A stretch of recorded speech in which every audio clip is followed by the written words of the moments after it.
Политиката на проширување на Европската Унија повеќе од било кога сега е безбедносна политика на која ургентно треба да ѝ се даде одлучен потек за да продолжи. Ова денеска го соопшти германската амбасадорка во Македонија Анке Холштајн, која во контекст на амортизирање на безбедносната закана и новата реалност која Русија ја наметна на Европа со инвазијата врз Украина, посочи дека е потребно да започнат преговорите со Македонија и со Албанија.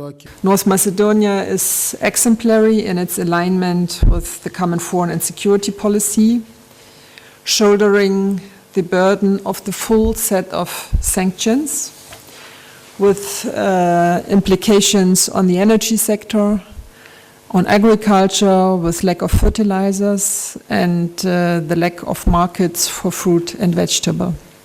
Solidarity and support by the European Union are needed in order to facilitate coping with that. Сепак за германската амбасадорка, проширувањето не е само како што рече фамозен датум за старт на преговорите, туку повеќе е целосно внатрешен, долготрен реформски процес.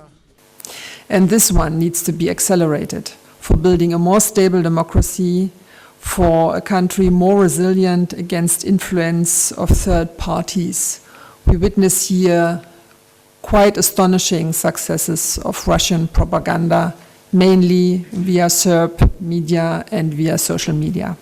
А токму за влијанието кое доаѓа од Русија, универзитетскиот професор Маријан Ѓуровски е на став дека тоа примерно е заснувано преку ширење на дезинформации. Според него, стратегијата на руските служби во тоа е флексибилна, со правење мрежи на влијание преку инфилтрирање во центри на одлучување. Руската православна црква е алатка во рацете на руската разузнавачка служба и оваа модус операнди операција и неслучајно посочуваме и го фрламе фокусот дека и дел од членови на Македонскиот синод потенцијално се инволвирани во ваква операција.